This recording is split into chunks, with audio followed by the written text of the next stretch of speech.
자, 모두 반갑습니다. 반갑습니다. 아, 선생님은 30분 후에 오시라고 했는데 이유가 뭐냐면은 여러분들이 자이나교에 대해서 조금 정리하기가 좀 어렵다는 질문을 많이 받았어요. 그래서 제가 조금 간략하게 한번 정리를 해서 자인화교를 정리를 하고 그러고 난 다음에 우리가 이제 질문과 대답으로 그렇게 갈 계획입니다. 음,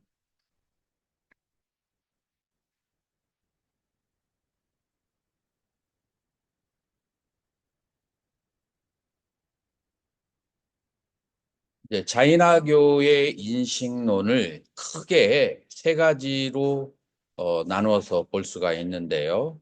첫 번째는 5가지의 지식을 주장하고 있고, 그 다음에 두 번째로 자인학교에서 말하는 옴니센스, 이 전지라는 개념, 그 다음에 그것과 불교와의 차이점, 그 다음에 세 번째가 아네칸타바다, 이 비절대주의를 외치는데 그거는 아잉사의 정신과 연결이 되어 있다.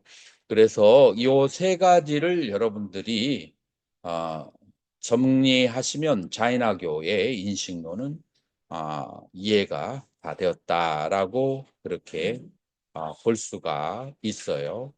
자, 그래서 자인화의 그 지식론은 다섯 가지의 지식은 어떻게 얻을 수 있느냐 하면은 맞띠, 맞띠라고 하는 것은 감각기관과 그 다음에 감각기관과 생각을 통해서 매개로 한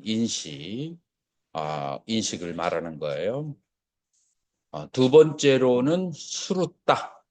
수루따는 수루따는 그 경전인데 이건 성월량에 해당하는 거예요. 성인들의 가르침. 그리고 자인학계가 좀 특이한 것은 뭐냐면은 3번과 4번과 5번이 전부 다 신통력하고 관련돼 있어요. 그래서 아바디는 이제 투시력과 관련돼 있고, 그 다음에 마나흐 파리야야, 빠르야야, 빠리 남이거든요. 그래서 마나흐 남의 마음을 읽는 힘이에요. 그 다음에 다섯 번째가 깨발라라고 하는 건데, 깨발라는 완전함 그런 뜻이에요. 그래서 완전한 지식이에요. 자, 이 깨발라의 완전한 지식에서부터 이제 자이나교의 그 인식론은 세팅이 되는 거기 때문에 깨발라는 어디에 근거를 하고 있냐면은 자이나가 말하는 아트마에 해당하는 지바의 개념하고 관련돼 있어요. 자, 그래서 자이나교의 인식론은 어디서부터 시작해야 되냐면은 지바에서부터 시작을 해야 된다라고 하는 거예요. 자, 자이나교에서 말하는 그 지바가 어, 옴니센스, 전지하다라는 개념이 바로 이 지바의 능력을 말하는 거예요. 지바가 네 가지로 그 전지한 능력을 가지고 있다라고 얘기해요. 그 네 가지가 뭐냐면은 첫 번째 안한따. 안따라고 하는 것은 끝을 말하는 것이고 안한따 끝이 없는, 그래서 끝이 없는 무한한 다르샤나 봄을 가지고 있어요. 무한한 봄. 그 다음에 두 번째로는 아난타 끝이 없는 냐나 지식을 가지고 있어요.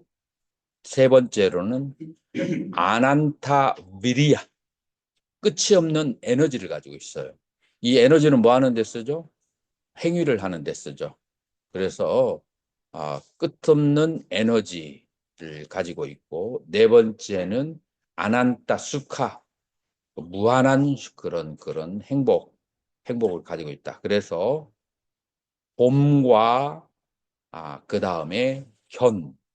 자, 여기에서 1번과 2번 다르샤나 무한한 그 봄과 그 다음에 무한한 지식은 우리 선종에서 지와 견이라는 말이 있어요. 특히 선종에서 도노점수를 주장하는 규봉정밀 스님의 사상에는 지라고 하는 것은 인간이 가지고 있는 본성이다. 인간의 마음이 가지고 있는 본성이다. 그 본성을 봤을 때 그것이 바로 견성이다. 그래서 인간의 그 본성이 알무로 가득 차 있다라고 얘기했어요. 살짝 비슷한 개념이에요. 무한한 직관과 무한한 지식이라고 하는 것은, 여기서 다르샤나라고 하는 것은 보는 거예요. 대상을 보는 거. 그 다음에 냐나, 지식이라고 하는 것은 이 대상을 보고 아는 능력이에요. 그래서 대상을 보는 능력과 아는 능력과 그 다음에 위리야, 에너지와 수카, 행복, 요 네 가지를 다 가지고 있는 것이 자이나교에서 말하는 지바의 상태예요. 그런데 현대의 지바가 그런 능력을 다 가지고 있을까요? 보통 사람이 안 가지고 있어요. 왜 안 가지고 있느냐? 그것은 냐나 아바라니아 까르마, 이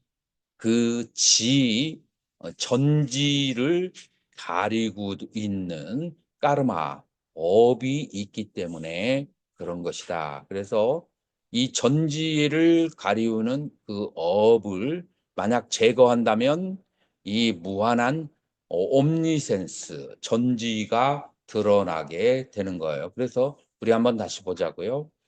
자인학교에서 말하는 전지라고 하는 것은 무엇과 관련돼 있냐면 지바, 이 영혼이 가지고 있는 본래적 상태를 회복하는 것이 바로 전지다라고 하는 거예요.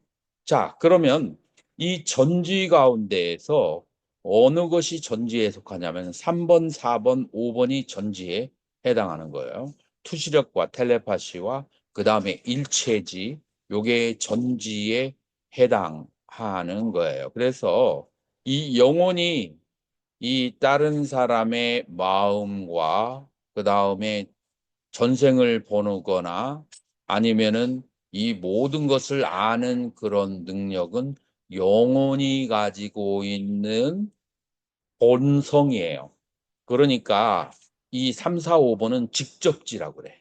영혼이 어떤 매개체를 가지지 않고 직접적으로 인식을 한다. 석환스님이 질문을 하셨는데 이 영혼이라고 하는 것은 모든 장애가 사라지면은 직접 대상을 볼 수 있는 본래적인 능력을 가지고 있다라고 하는 것이 자이나교의 존재론이에요.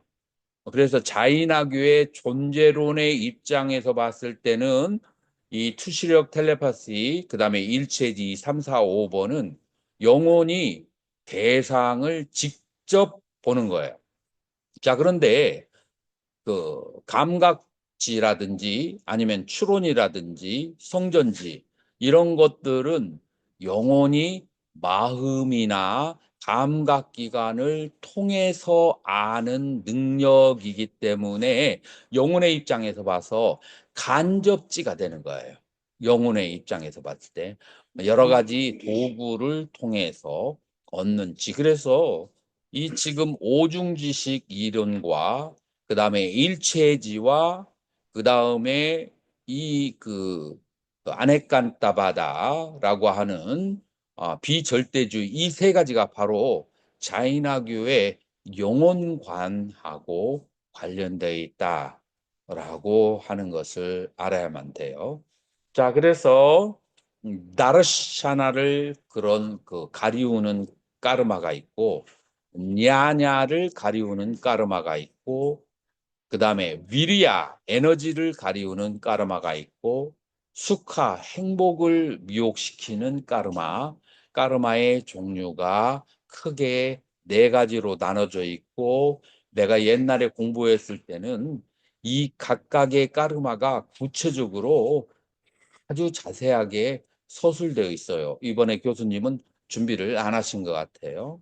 사실은 자인학교는 한 학기를 배우거나 혹은 자인학교를 이렇게 섬세하게 다루려면은 4년 동안 전공을 해도 자인학교는 굉장히 넓어요. 그래서 여러분들이 이번 그 특강을 통해서 그런 전체적인 것을 공부할 수 있는 시간적 여유는 없어요. 없지만 여러분들이 자인학교에 이런 성향이 있다는 것. 그다음에 이 자인학교를 우리가 알아야 되는 것은 자인학교의 엘리먼트, 요소가 우리 불교에 어떻게 흡입되고 들어왔는가. 그거를 잘 알고 그다음에 불교 논리학을 잘 알아서 불교의 그 원래 근원을 찾아나가는 작업을 해야 된다라고 하는 거예요. 그래서 이 자이나교하고 불교는 18세기까지 유럽 사람들에게서 동일한 종교로 오해되어 왔어요.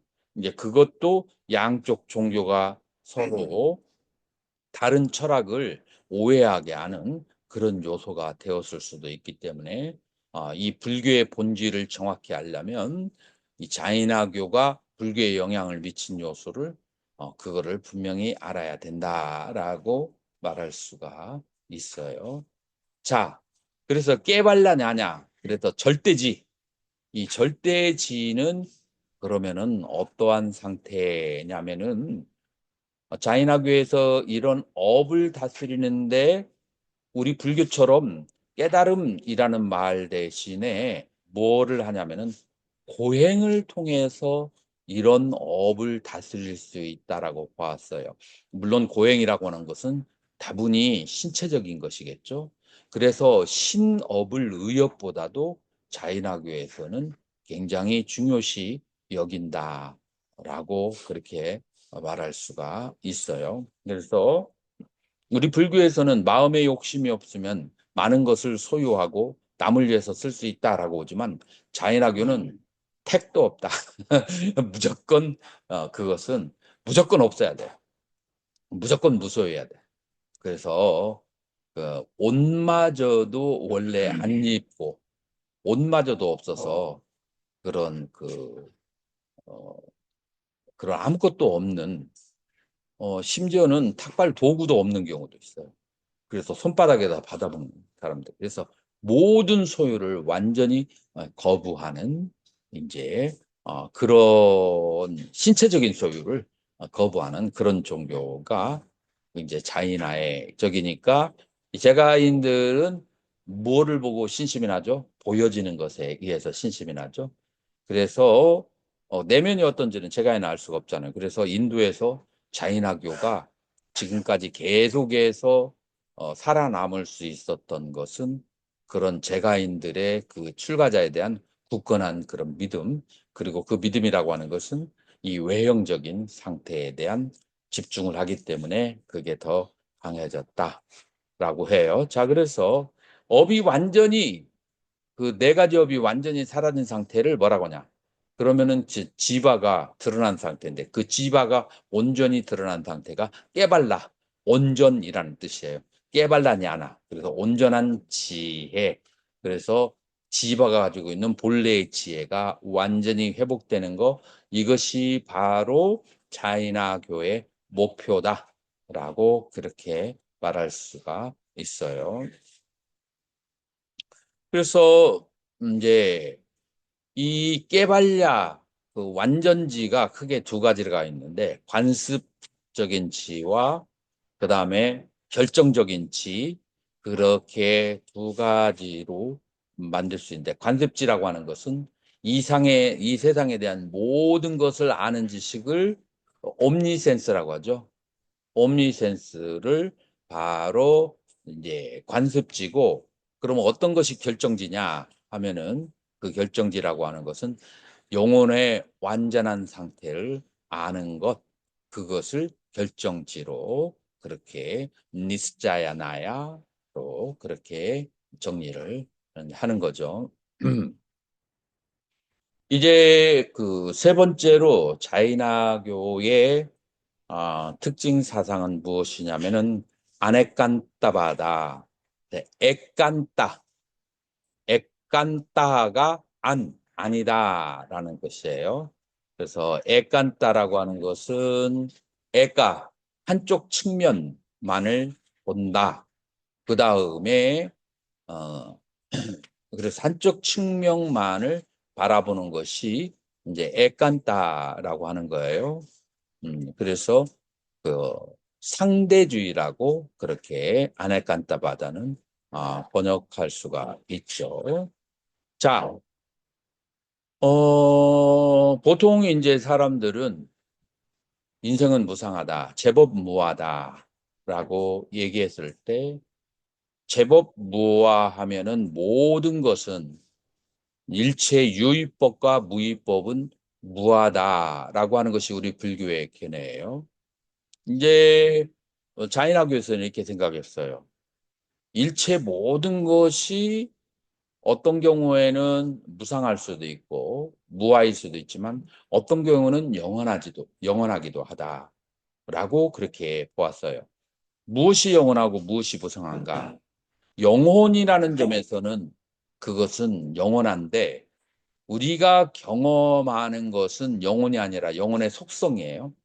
왜냐하면 우리는 영혼을 경험할 수 있는 그런 감각기관을 가지고 있지 않고 영혼의 성질을 기억하는데 그 성질로 드러난 것은 무상하다. 이게 이제 어떻게 보면은 우리 불교의 법신, 보신, 화신의 사상하고도 약간 비슷할 수 있어요. 법신은 영원한데 화신은 생멸이 있다, 무상하다. 이제 이렇게 볼 수도 있는 거죠. 자, 그래서 자인학교에서 영혼과 무상을 동시에 그렇게 인정하는데 그 이유가 있어요. 영혼과 그 다음에 무상을 동시에 그렇게 인정한 이유는 아잉사 정신 때문에 그러는 거예요. 아잉사 정신이 뭐냐면은 어, 흰사가 남을 해치는 것이고 아잉사는 남을 해치지 않는 비폭력 그런 이제 원칙인데 자 사람들은 물리적으로도 남을 해치지만 어떤 식으로 남을 해치냐면은 견해를 다른 사람들을 정신적으로 쳐대서 남을 아니라고 탁 쳐내버려서 정신적으로 해치는 경우가 많다. 특히 종교인 같은 경우는. 그런데 이제 이쪽에서 여러 가지 무상과 영혼을 다 받아들이는 그래 무상하다라고 하는 사람에게 그래 무상하다라고 접근하고 영원하다고 하는 사람은 그래 영원하다라고 접근해서 서로 다투지 않기 위해서 이렇게 안에깐다 그런 다원주의를 받아들이는 그래서 아잉사의 정신이 바닥에 깔려 있는 상대주의 다원주의다. 그래서 괜히 남들하고 시시비비 가릴 것 없이 지금 네가 얼마나 무소유를 성취하느냐, 지금 네가 얼마나 까르마를 없앴느냐, 그게 중요하지. 남하고 시시비비 옳다고 외쳐봤자 아무런 도움이 안 된다라고 하는 것이 자인아의 견해인데 어떻게 보면은 그것도 일리가 있을까요? 어떻게 보면은 그것도 일리가 있다라고 얘기할 수가 있어요. 그래서 여기는 어, 그, 여기서는 집중을 하는 것이 뭐냐면은 이 몸에 고통을 줘서 업을 뽑아내는 거, 업을 닳게 하는 거. 그것이 가장 중요한 요소예요. 자, 업을 어떻게 고통을 줘서 닳게 할까요? 어, 예를 들어서 매일매일 이 머리를 깎지 말고 어떻게 해요? 손가락으로 쥐어 뜯어요. 그러면 고통스러울까요? 안 뜯을까요? 고통스럽죠. 그 고통을 느끼면 나의 죄업이 소멸된다라고 그렇게 봤어요. 상전심처럼 저렇게 강의 시간에 3시간 동안 서 있는 거 저런 것도 이제 업을 닦는 방법 중에 이제 하나라고 그렇게 볼 수가 있어요. 그래서 이쪽은 실행이 중요하지 막 견해를 가지고 다투고 하는 것은 그런 것은 중요하게 여기지 않는다. 자, 이제 그렇게 본다면 그 다음에 이제 지식과 그 다음에 지식의 판단 기준 이런 두 가지에 대해서는 어떤 견해를 가지고 있느냐면은 이 오중지식을 크게 직접지와 간접지로 나누는데 자, 직접지와 간접지가 어떻게 되죠? 자, 아까도 얘기했지만 지금 3번, 4번, 5번 수시력 텔레파시 최고의 지식은 영혼이 대상을 직접 아는 지식이고 그 다음에 1번과 2번 경전과 그 다음에 경험적 지식은 마음과 감각기관을 통해서 알기 때문에 간접적 지식이다라고 그렇게 자이나에서는 얘기를 하죠.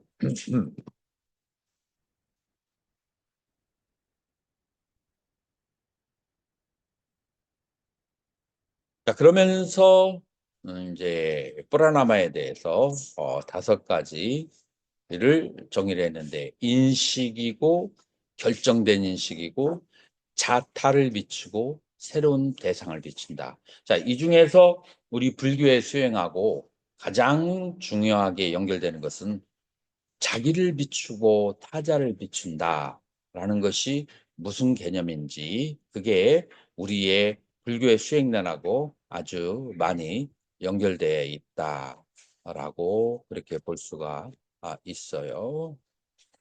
자,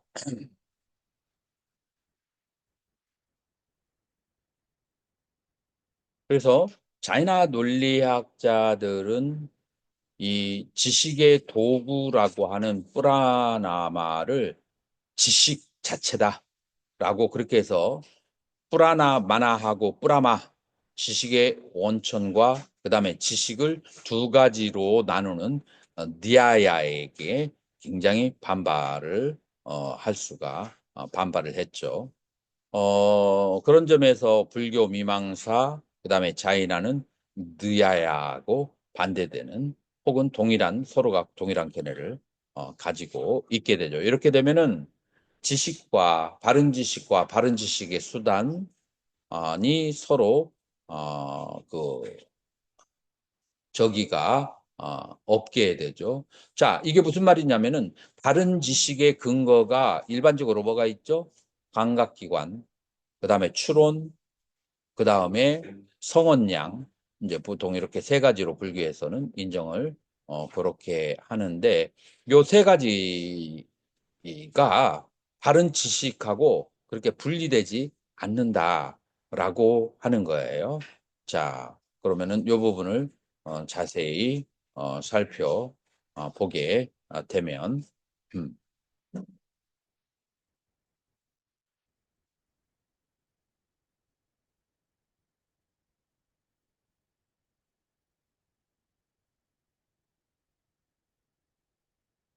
이제 여러분들이 기억할지 모르겠지만 느야야 학파에서 강조한 지식 중에 하나가 무엇이냐면은 바로 요가자 프라탁샤 특별 지식 요기들만 얻는 지식이 따로 있어요. 그게 우리 불교에서도 받아들였고 사선정 이후에 얻을 수 있는 지식이라겠죠. 이 자이나교들이 말하는 직접 지식은 요가자 프라탁샤 사선정 이후에서 얻어지는 지식하고 유사하다라고 그렇게 말할 수가 있어요. 자, 두 번째 자이나가 이 뿌라마나 이 지식을 얻는 도구라고 하는 뿌라마나를 그걸 인정하지 않는 아주 중요한 이유가 있는데 그 이유는 뭐 때문에 그러냐면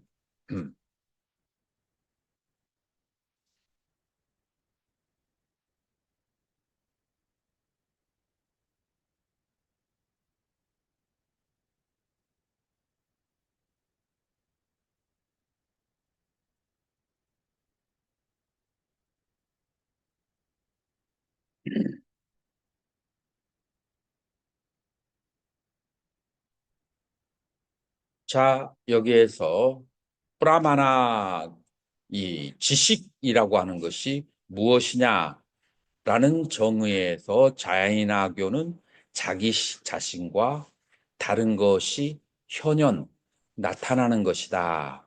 그것이 지식이라고 했어요. 이게 여러분들에게 조금 애매할 수가 있어요.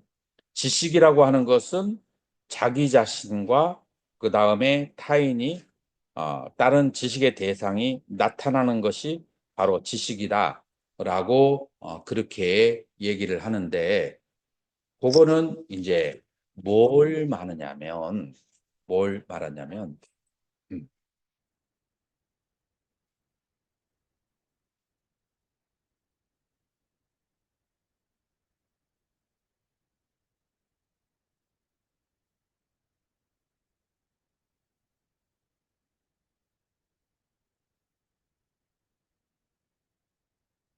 지식의 대상이 어떨 때는 환상이 있고 어떨 때는 잘못된 인식이 있을 수 있고, 그 다음에 바른 인식이 있을 수 있어요.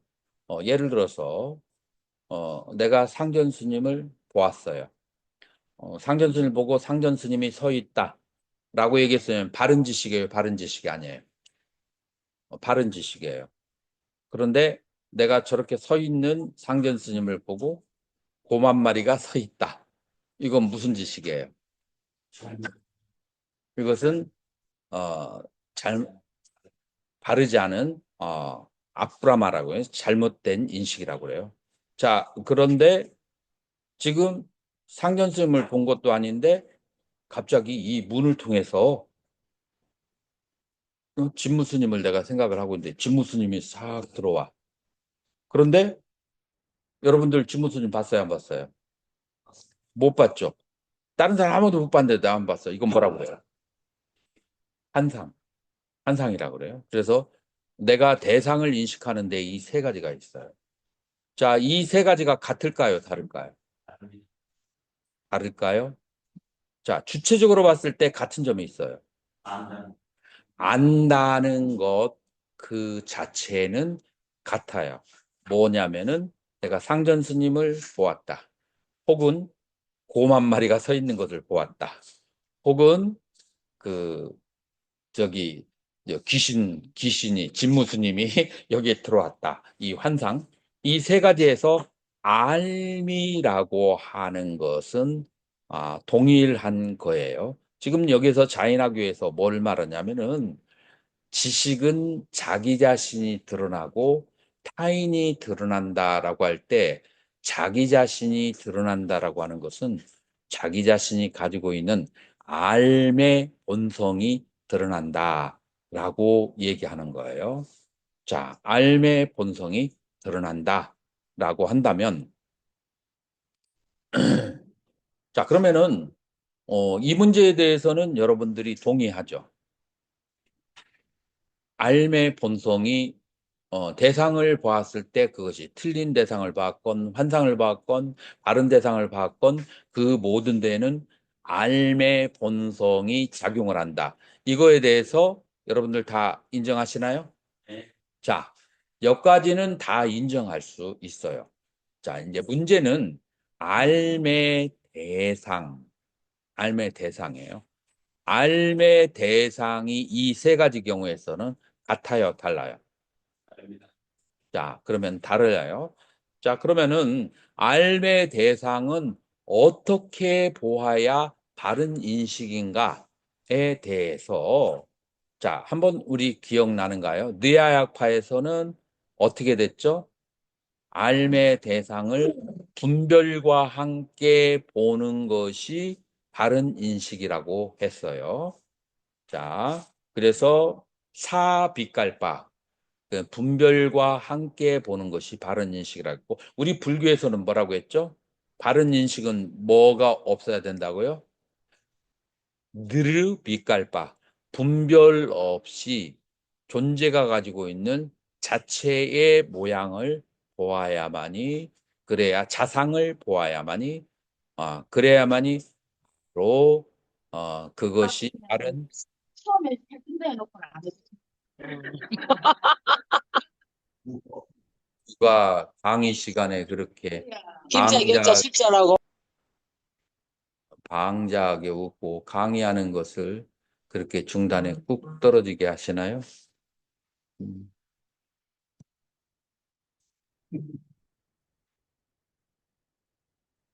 예, 그렇게 해서 이제 알의 대상이 어느 것이 바른 것인가에 대해서 느야야 학파도 그 다음에 불교 학파도 달라요. 자, 그러면 음, 우리 불교학파에서 알의 대상은 스바락사나 자상을 보는 것이 그것이 알의 대상이라고 했어요. 느야학파에서는 스바락샤나와 사만냐 락샤나 자상과 공상을 다 보아야 알의 대상이라고 했어요. 자, 느야학파에서는 공상만 보는 것이고 공통적인 모양. 그다음에 불교학파는 자상을 보는 것이고 그다음에 자이나에서는 자상과 동상을 동시에 보는 것이 그다음에 알매 대상의 본성이다라고 그렇게 얘기했어요. 자, 그러면 여기에서 인식의 주체를 자이나에서는 뭐라고 얘기하냐면은 등불과 같다라고 했어요. 등불은 스스로도 비치고 그 다음에 다른 물체도 비추는 특성을 가지고 있다. 이거는 알매 본성을 말하는 거예요. 우리 불교에서 사띠 수행을 할 때 십념처가 뭐하고 관련돼 있냐면 십념처가 뭐를 보는 거죠? 뭐를 보는 거죠? 자기의 그 본성이라는 것은 알매 본성이죠. 그 아는 것을 바라보는 것이 십념체예요. 지금 이 자이나에서도 이 등불과 같이 알고 비춰주는 것을 보는 것이 바로 십념처다라고 그렇게 얘기하는 거예요. 자, 그래서 이 해마찬드라라고 하는 사람은 뭐라고 하냐면은 알매 본성이 바로 빛을 비추는 거다라고 그렇게 얘기를 했어요. 그래서 알을 보는 것이 자기 자신을 보는 것이에요. 그리고 자기 자신은 이쪽에서는 지바라고 얘기했고 우리는 아뜨마가 없는데 암 속에서 순간속으로 알미 생멸한다라고 불교에서 얘기하는 거죠. 자, 그런데 이 해마찬드라가 있었던 시기에 불교는 어느 학파가 강했어요? 유식학파가 강했어요. 자, 그러면 유식학파를 관념주의라고 그래요. 관념주의에서는 알의 대상은 뭐예요? 이 세 개는, 삼 개는 뭐라고 했죠? 삼 개는 유심이라고 했어요. 그러니까 우리 불교학파에서는 그 당시에 뭐라고 했냐면은 이 알의 주체와 알의 대상, 지식의 주체와 주식의 대상이 모두 다 뭐라고 했어요? 비춰주는 알미라고 보았어요. 그래서 대상에도 알미 있고 그 다음에 주체에도 알미 있어요. 그리고 대상이 가지고 있는 세 가지 차이점. 상전 스님, 곰, 그 다음에 또 진무 스님이 들어오는 거. 이 세 가지의 다른 상태의 알은 다르잖아요. 다른데 그것은 알의 현현이라. 그것 자체에 실체가 있는 것이 아니고. 자, 그래서 여기에서 인식론에 있어서 다시 돌아와서 알미 주체와 오늘 할 건 이어서 보면요. 타인의 대화스님, 사랑은 우리 내일 대화스님 나가세요. 요 대화스님 좀 추출해 주세요.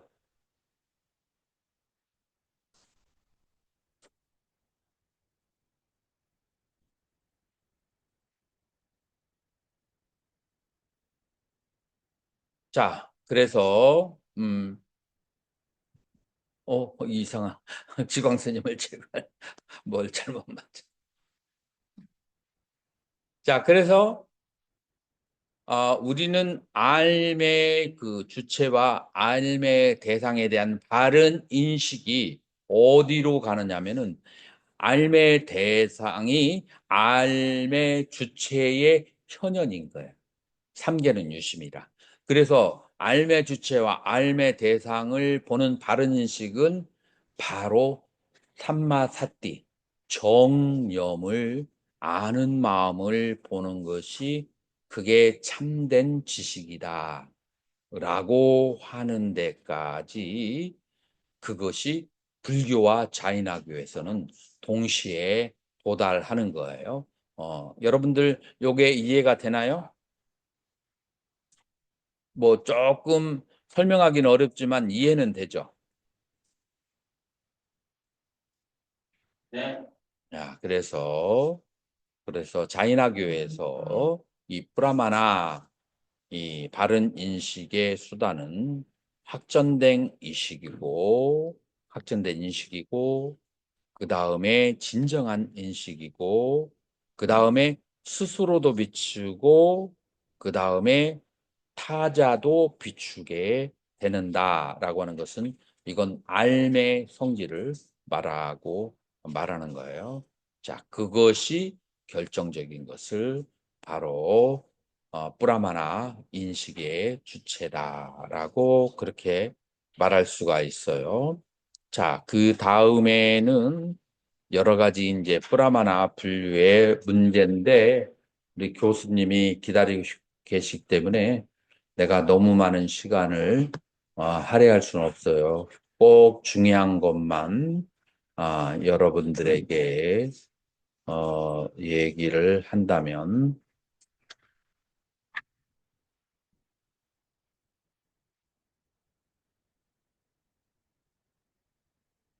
자, 대충 이 정도면 여러분들이 불교와 관련된 필요한 지식은 충분히 한 것 같고요. 자, 10분간 휴식하고 우리 교수님 모시고 질의응답 시간을 갖도록 하겠습니다. 50분에 여러분들 만나도록 하겠습니다.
자, 질문하실 분들 모두 화면 열어주세요.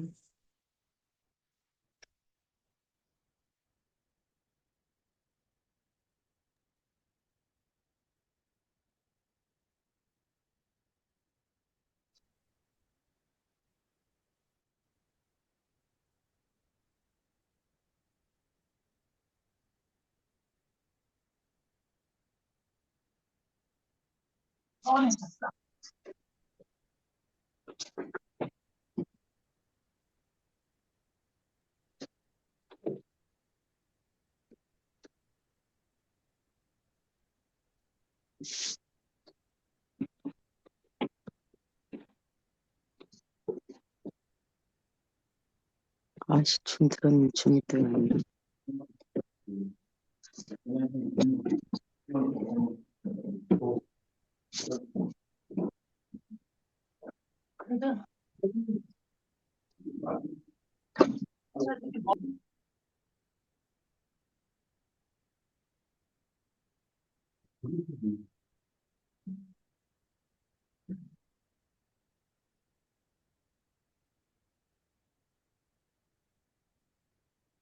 자, 석환 스님 질문해 보세요. 예, 우선 저기 두 분, 교수님하고 원장 스님 이렇게 귀한 시간 내주셔서 너무 고맙습니다. 근데 아까 오늘 사실 스님께서 보내주신 자이나 PPT 자료하고 조금 전에 요약해서 말씀해 주신 사항으로 일단 제가 질문했었던 내용에 대한 답은 제가 찾은 것 같습니다. 근데 그 네, 중에서, 형이상학적 개념의 지식이라고 했었거든요. 표현하실 때. 네, 그런데 형이상학적 개념이라는 게 그러면 일반적인 또 부처님께서도 저희가 그런 질문을 드렸을 때 뭐 세계관이다, 우주관이다, 아니면 영혼에 대한 거다라는 부분에 대해서는 부처님께서도 질문에 그냥 침묵하셨다고 제가 알고 있습니다. 그렇죠. 그러면 지금 여기서 자이나교에서 말하는 형이상학적인 그런 개념의 지식이라는 것도 그런 지식의 개념하고 일맥상통하는지 아니면 자이나 교만의 어떤 또 다른 약간의 다른 개념으로 그게 해석되는 부분인지 그 부분에 대한 게 좀 궁금했고요. 그 다음에 이제 지난번에 이제 그 질문 내용에서는 제가 말씀을 안 드렸었는데 오늘 이제 말씀 중에 온전한 암, 그게 이제 오늘 보내주신 이제 PPT 자료에서 6페이지에 나오는 내용입니다. 네, 온전한 암에서 결국 최고의 지식인 깨발라, 그거를 일체지라고 말할 수 있다 하셨는데, 그러면 그게 결국 해탈이라는 관점으로 볼 수 있는 건지, 불교에서 그렇죠. 말하는. 네, 네. 그러면 그 해탈이라는 것이, 그럼 우리가 보통 알 때 저희 쪽에서 말하는 거는 번뇌를 완전히 소멸한 그 아란의 단계, 그거랑 같이 볼 수 있겠는지요? 왜냐면 너무 이 자이나교에 대한 부분을 너무 모르기 때문에 사실은 그 알았어요. 부분을 일단은 예, 예, 예. 교수님에게 질문을 드려보죠. 네네. Now, the Bhikshuni named called Seokwan raised this question. Number one, the Buddha has refused to discuss metaphysical the theory, and when you are talking about the metaphysical knowledge in Jainism, whether the metaphysic which is refused by the Buddha, that same metaphysic or different metaphysic?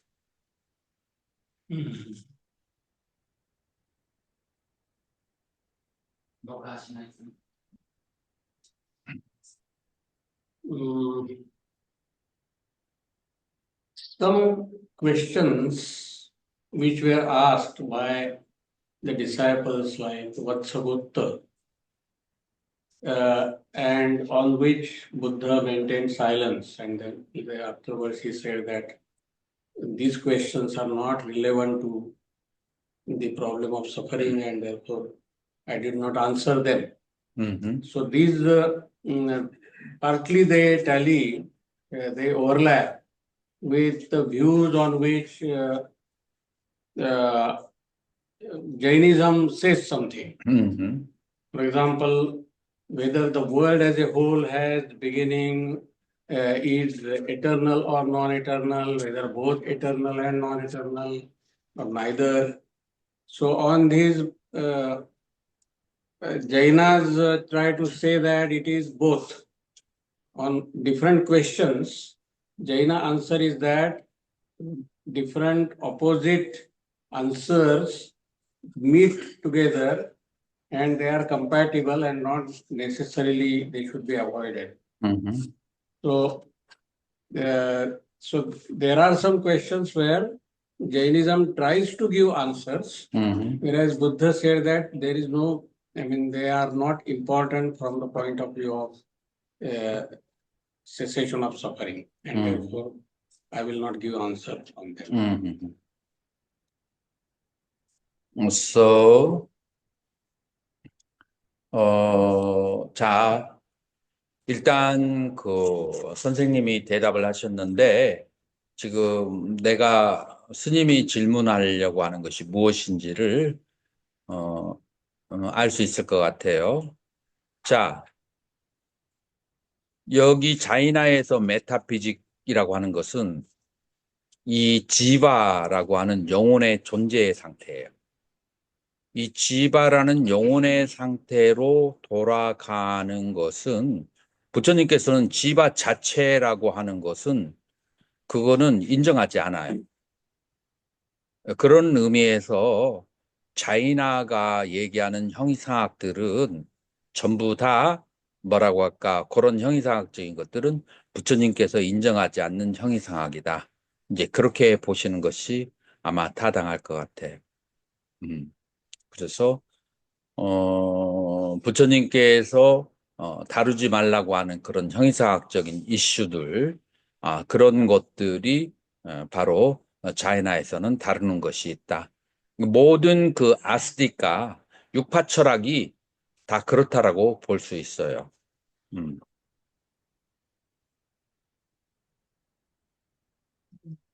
그 다음에 두 번째 질문이 목샤하고 그 다음에 니르바나.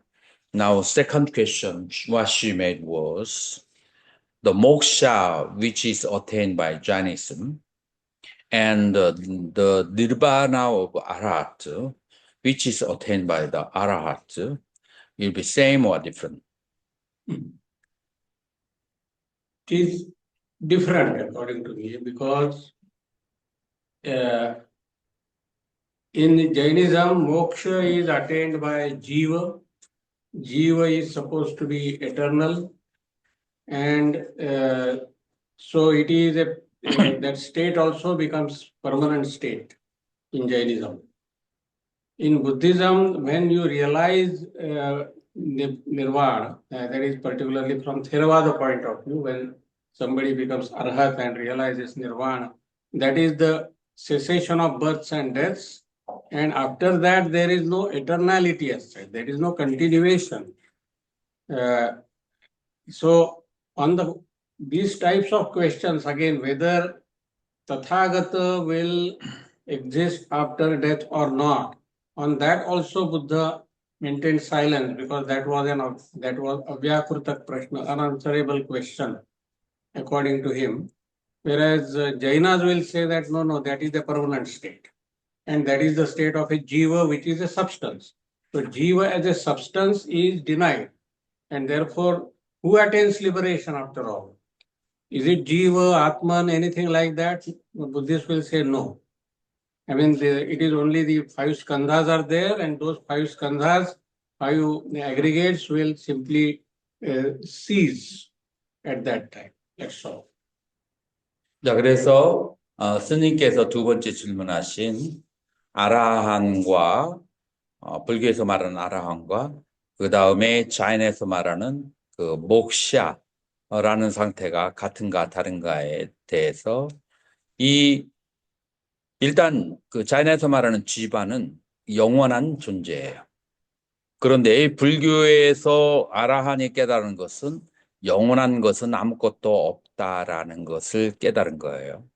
그래서 여기에서 목샤 해탈이라고 하는 것은 영원한 자가 여러 가지의 결박으로부터 자유로워져서 해탈이라는 말을 그렇게 목샤라는 말을 쓰는 거예요. 자, 그런 반면에 우리 불교에서는 오온이 있을 뿐이고 오온이 더 이상 생멸하는 것을 멈췄다라고 해서 더 이상 그 이상을 얘기할 수 없는 상태가 열반이에요. 자, 그런 의미에서 교수님은 자이나의 그 목샤 해탈과 그 다음에 불교에서 말하는 열반은 다르다라고 그렇게 주장을 하시네요. 어떻게 대답이 충분하셨나요? 예, 그렇습니다. 네, 감사합니다. 이상입니다. 네. 자, 그 다음에 두 번째 질문을 내신 분은 누구냐면은 보각 현각 스님. 자, 현각 스님 오셨나요? 아, 스님이라. 자, 스님이 한번 질문 다시 한번 해보세요. 음, 아르바키르티 분께서 이제 지각, 지각에 대한 정의를 개념하고 없고 이제 의미가 없는 것이라고 했고 그 고유에 대한 예시로 몇 가지를 들었는데 이제 시각적 장애에 대한 예시가 있고 대상이나 또는 자신의 움직임에 대한 환상에 대한 예시가 두 가지 있었고 생리적 장애에 대한 감각 이런 게 있었는데 예시도 시각적 장애가 있으면 다리 두 개로 보인다 이런 예시가 있었는데 그런 예시가 아니더라도 일단 시력에 따라서 왜곡의 차이가 있다고 생각하는데 그 왜곡의 차이가 있더라도 완벽한 눈이 아닌 이상은 미세한 왜곡이라도 있을 수 있고 또 움직임에 대한 오류도 이렇게 빠르게 움직이고 확실하게 보이기 때문에 우리가 오류라고 인지를 하지만 결과적으로 조금의 움직임이라도 있다면은 미세한 오류가 있다고 생각하는데 그러면 그거에 따르면은 완벽한 눈을 가지고 완벽하게 정지된 상태에서 완벽하게 정지된 대상을 볼 때만 오류는 인식이 가능하다는 걸로 저는 이해했는데 그런 인식이라는 건 존재하지가 않을 것 같은데 그 부분에 대해서 혹시 제가 잘못 이해하는 This is regarding Buddhist the epistemology. Now, first, Dinaga define the the perception as Kalpana Bodham. Kalpana Abodham. Yes. Yes, Kalpana Abodham. So, if there is the conceptual, there is no conceptualization, then there is the perfect, the perception. But Dhammakiti, the rectified, that is not enough. There are cases, the direct perception also can be error when there is a timira, the eye disease, or the misconception, misperception, or some bodily problem. Ashubhramana Navyana. So when we are traveling in a boat, we see Yes. trees running Yes. in the opposite direction. Yes. So such examples he gave. Now his question regarding on this is, however, even your eyes having the perfection, the laxity of the eye perception, one who has the laxity of the eye perception cannot see clearly the object. And then number two, that he can see the moon as a scattered the moon as his eye condition is no good.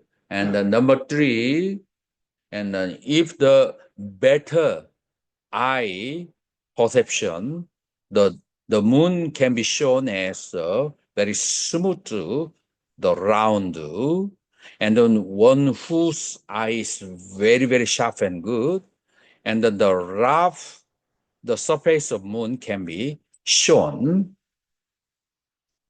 And then number 4, even the eye perception is so good, when there is a stoppage of the movement, one can see the object, because when there's a little movement, one cannot see the properly.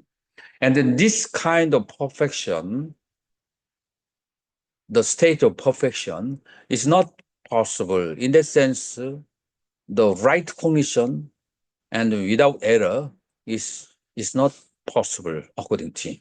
Mhm. So even the normal visual perception that Mhm. we have Mhm. is not perfect. According to him. Yes. I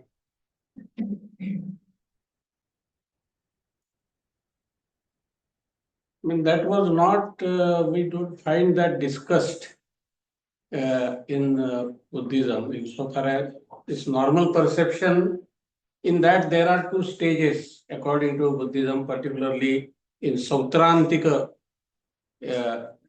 view. The external object produces an image in the visual image and offers it to consciousness, to chitta. And what we directly cognize is actually the image, that is akara. So the object, external object produces akara, and that akara is directly cognized, and on the basis of that, we infer that there must be an external object. This is the Sautrantika position. Vaibhashika position, that is the Sarvastivada position, is that there is a direct contact between the visual object and visual sense organ, and we see so there can be simultaneous say existence of object and consciousness. According to Sautrantika, there is no simultaneity. At the earlier moment, there is object gives the form, offers the form to consciousness, and consciousness is directly aware of the form, and so that is just the image produced by the object. So in that sense, there may not be perfection, because after all, the object has produced the image and we are directly aware of the image, not of the object itself. This was raised by Sautrantikas, and Yogacharyans went one step ahead, and they say that you cannot really show that there is an external object. You are only aware of the image, you are only aware of the akara, but on what basis can we say that the external object has produced akara? So there may not be any external object. The akara may be produced because of your past impressions, because of your vasanas. And then that was regarded as a general theory by Yogacharyans. So about the knowledge of the external objects, we find that there is some kind of uncertainty even in, say, Sautrantika Buddhism. Because it is inferred and not directly cognized. The external object is not directly cognized according to Sautrantikas. And in Dharmakirti and Dignaga, it is said that he belonged to this dual position of Sautrantika and Yogacara. So about that also, there are some issues, whether that is his final position or not. 지금 여기서 불교 인식론 그 학자들이 인식론자들이 다루려고 하는 것은 이제 무엇에 대해서 다루려고 하냐면은 일단 대상이 보통 사람들의 눈에 인식되어지는 것까지를 얘기하는 거예요.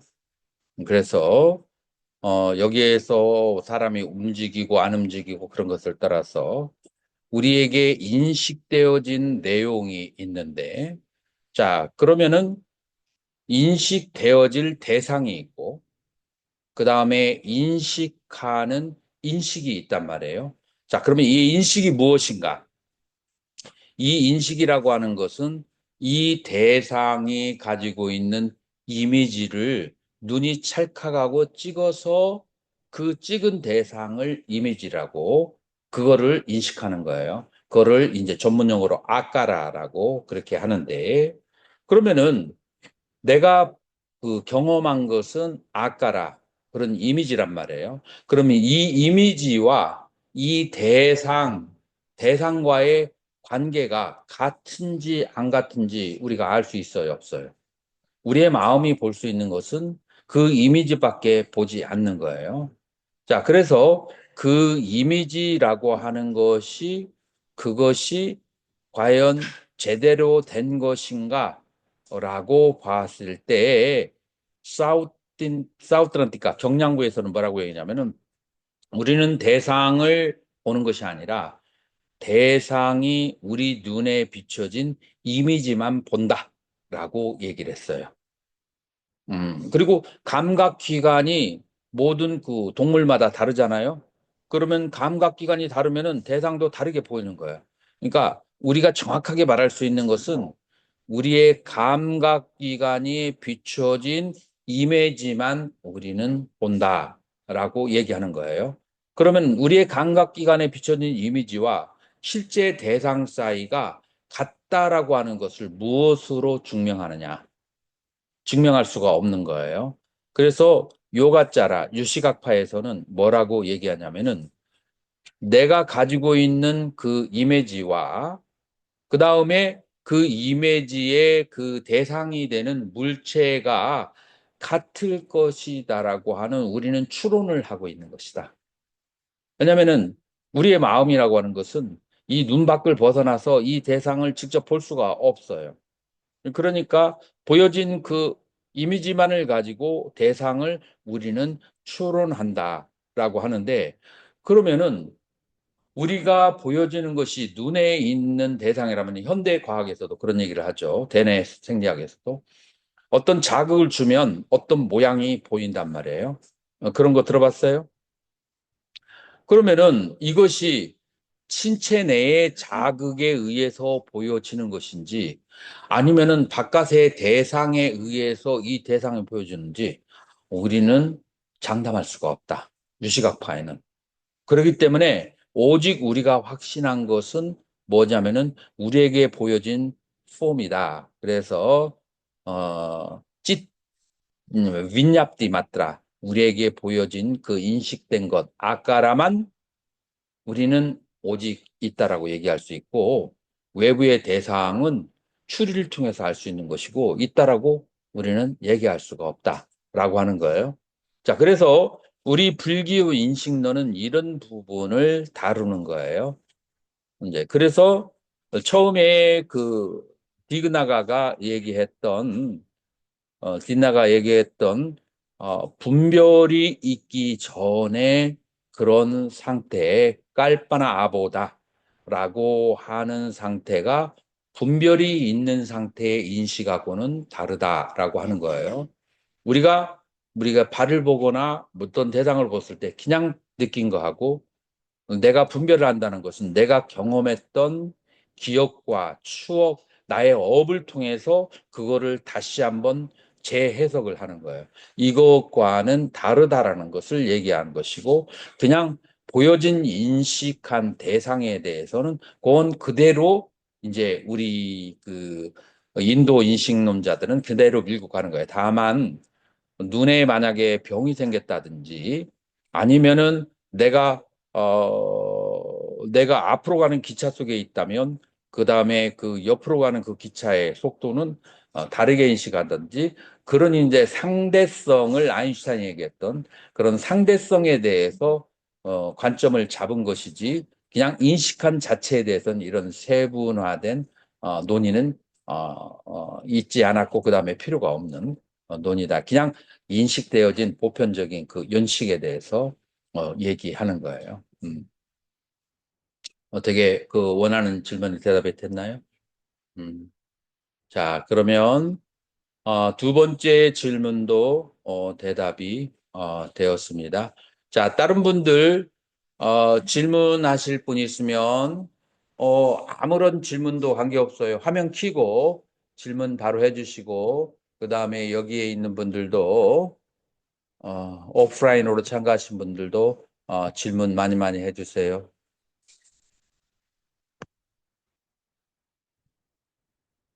자, 네. 네. 생각라고 전화를 보면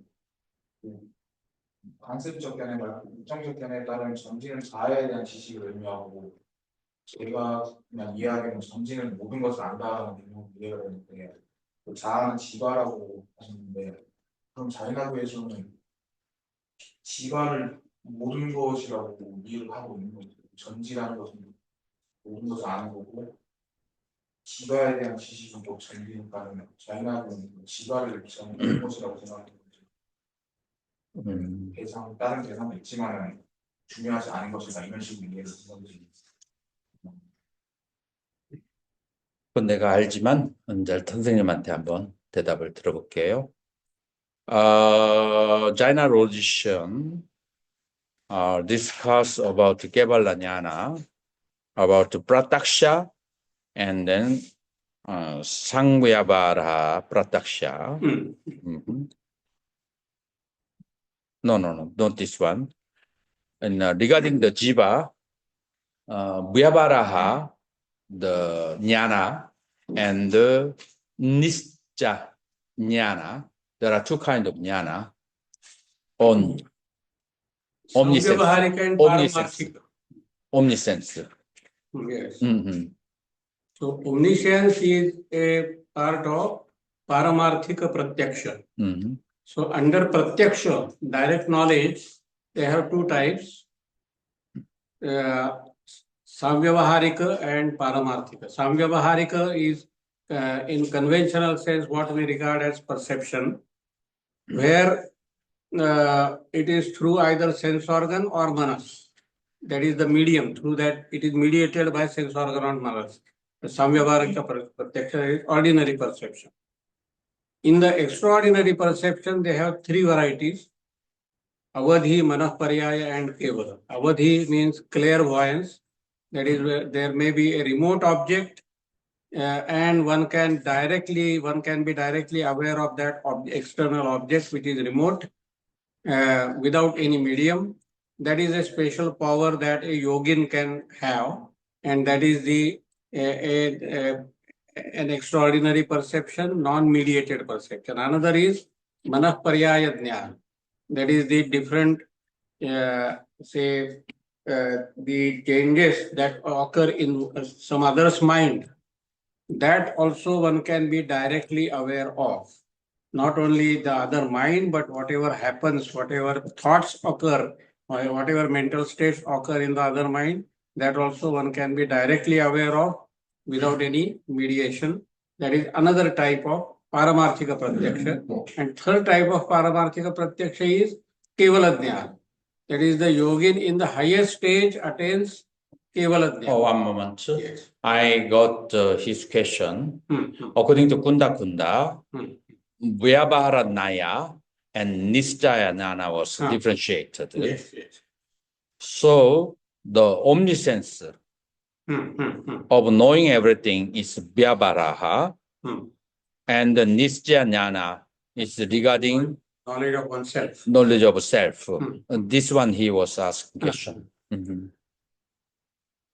So, Kunda Kunda was a Jaina philosopher who did not accept all the traditional views of Jainism.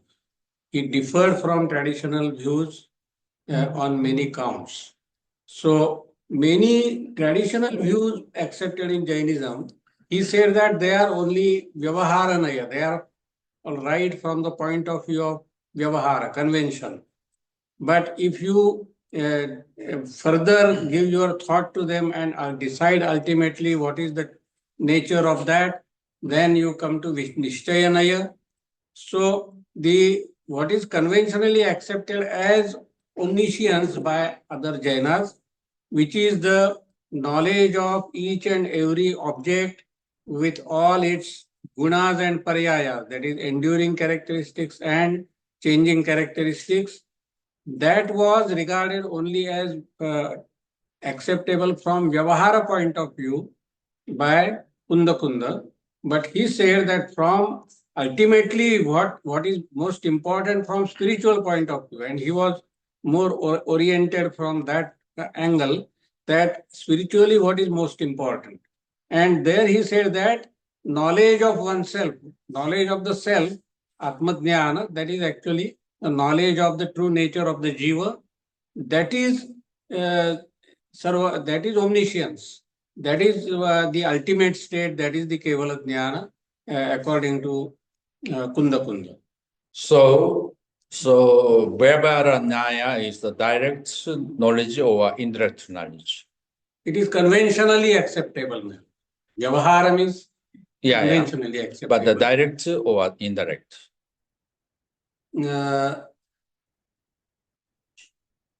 It will be indirect. That is from the other from the point of view of other Jainas, Okay. there is that is Kevala Paramarthika. But according to Kunda Kunda, that is just Vyavahara. 오케이. 지금 이 꾼다꾼다는 그 이제 일반적인 자이나 논리학자하고 다른 견해를 가지고 있어요.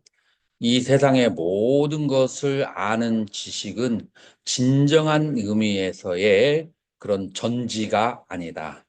그거는 간접지예요. 그러니까 마음과 그다음에 감각기관 여러 가지를 통해서 알 수 있는 간접지, 그러니까 보편지, 관습지에 불과하고, 그런 의미에서 봤을 때 다른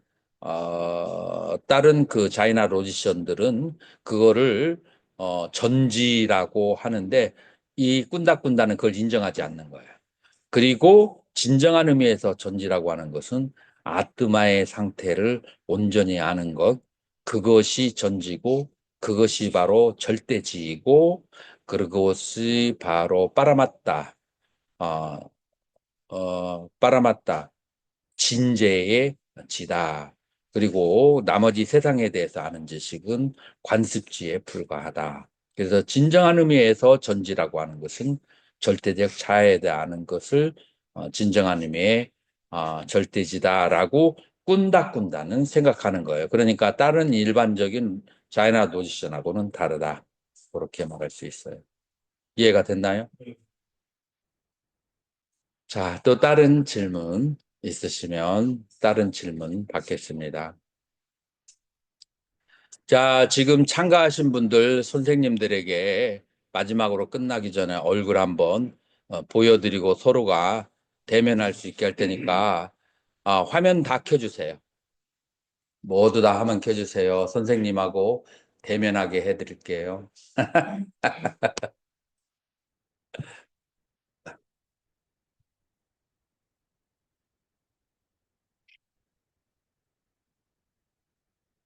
자, 의관을 잘 정지하시고 누워있는 분들 일어나 주시고 자, 좀 더 화면을 켜줘야 될 분들이 좀 있는 것 같아요. Okay, please come over here with your chair. So they want to have a look and then have a chat with you.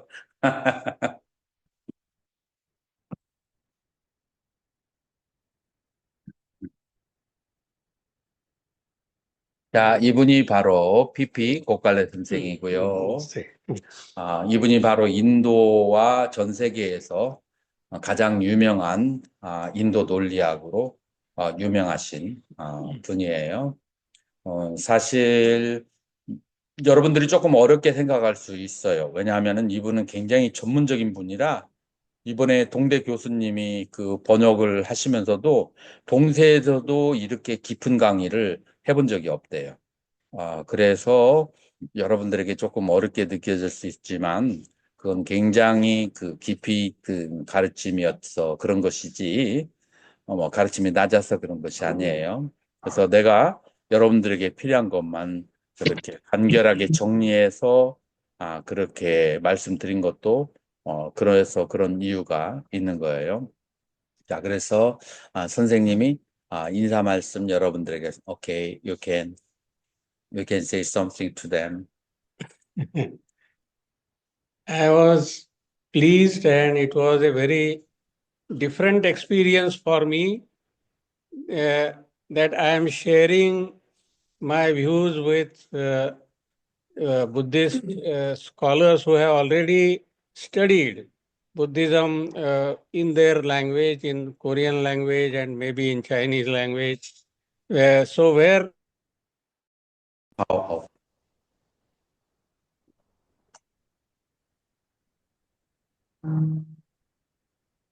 잠깐 yeah, 전기적 문제가 좀 있었어요. 자, 모두 그 화면 열어주시고 아직 그 인사 중이세요? and all this has become possible because of Professor Kim Kun Hang, who happened to be long back my doctoral student in Pune University, and he continued the interaction in terms of reading Buddhist texts. And he every year he comes to India and we have interaction. So it is because of him that this type of interaction was possible. So I thank all of you for attending the sessions, and I also thank Professor Kim Gun Hang for his leadership in all this.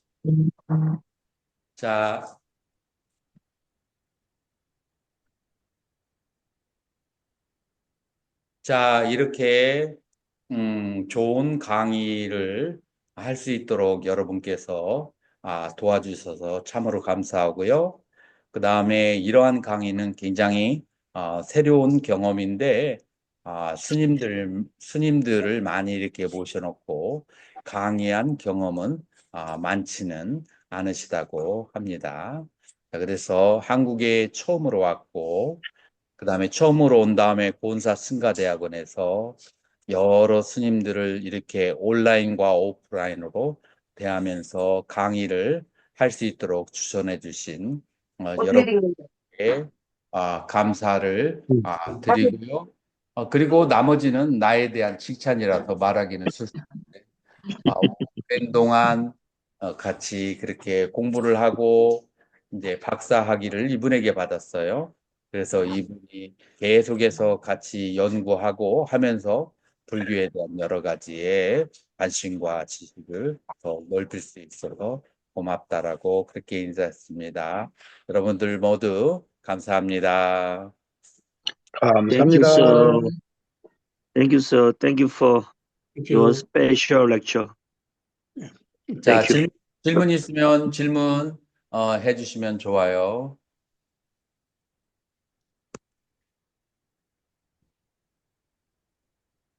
질문 없으신가요? 자, 이쪽에서 오프라인에서는 여기 질문 없는가요? 자, 일문스님 뭐 질문거리 있으면 아무거나 한번 해도. 스님 좀 그랬군.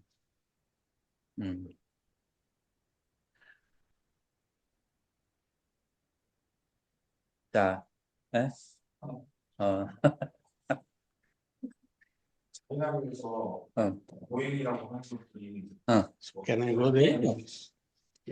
you can.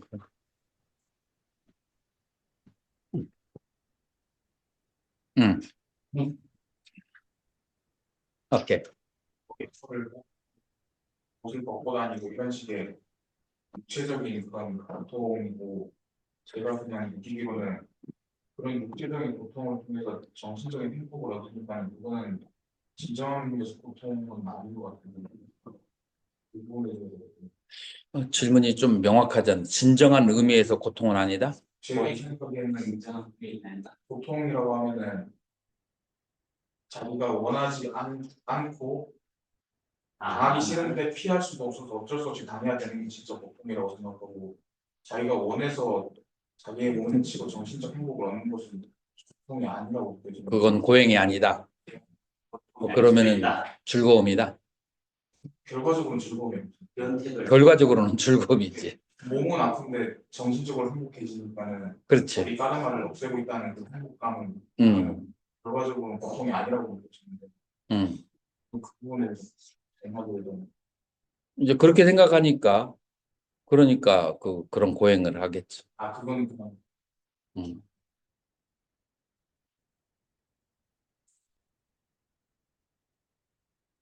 그래서 질문을 한 줄로 요약한다면 질문인가 그게? 그게 좀 고행이라고 느껴지지 않아서 그래요.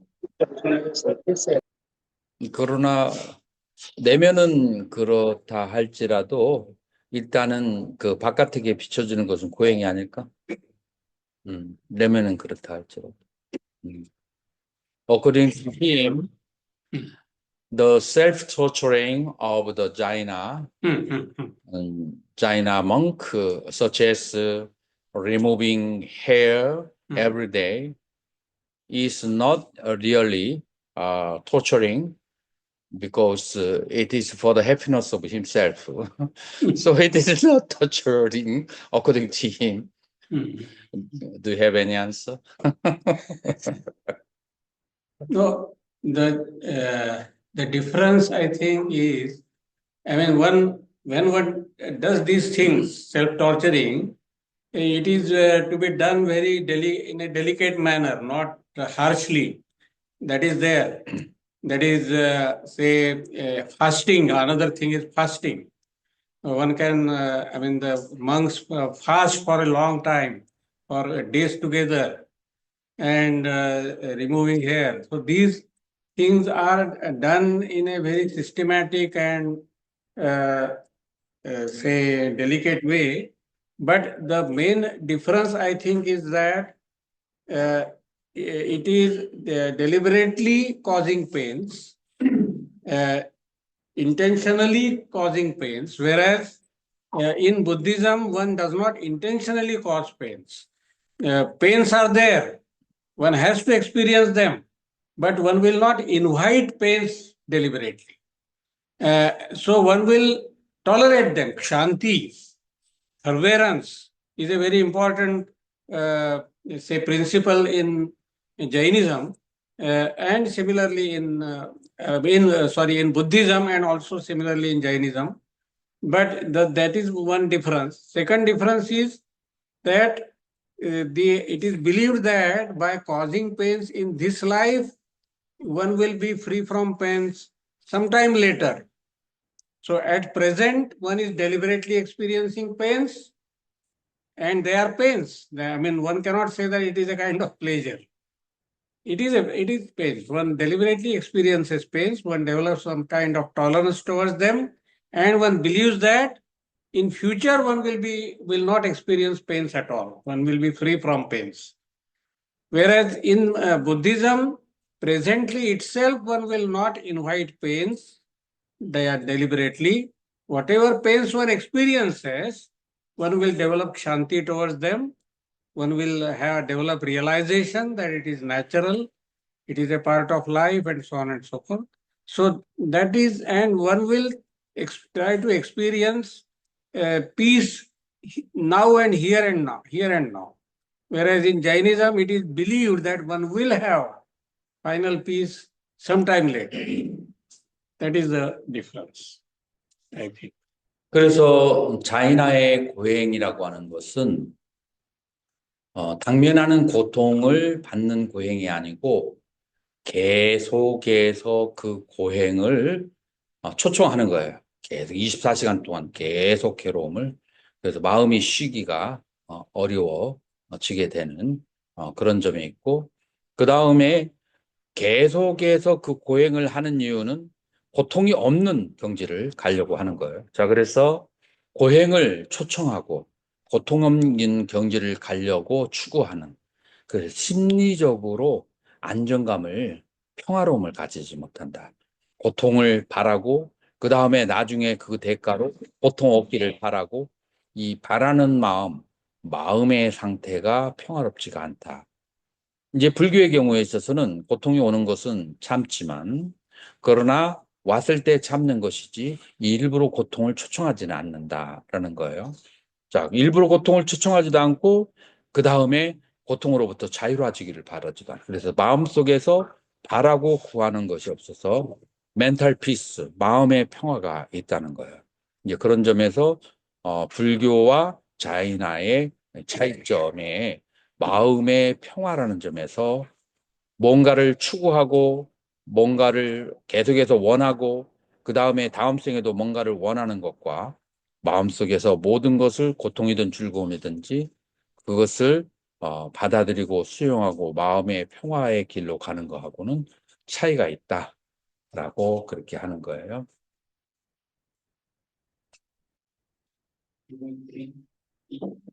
어떻게 정리가 됐어요?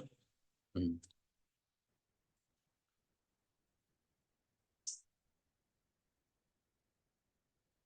강덕 스님은 지금요. 음, 있긴 있는데 음. 여기 하기는 좀 그렇습니다. 아, 그럼 개인적으로 물어보세요. 자, 그러면 여러분들 지금까지 일주일 동안 공부하고 또 8일째 이렇게 여러분들 공부하시느라고 수고 많으셨습니다. 그리고 여러분들 이제 결제가 들어가서 불교 제학파에서 바라보는 마음, 그리고 그 마음의 견성이라고 하는 것을, 마음을 본다라는 것은 무엇인지 초기 불교부터 그 다음에 선종에 이르기까지 마음과 그 다음에 마음의 실체와 견성에 대해서 이번 결제에는 다루도록 하겠습니다. 열심히 공부하셔서 큰 성과 있으시기 바랍니다. 이것으로 강의를 모두 마치도록 하겠습니다. 수고하셨습니다. 안녕하셨습니다. 예, 쓰셨습니다. 고생하셨습니다. 자,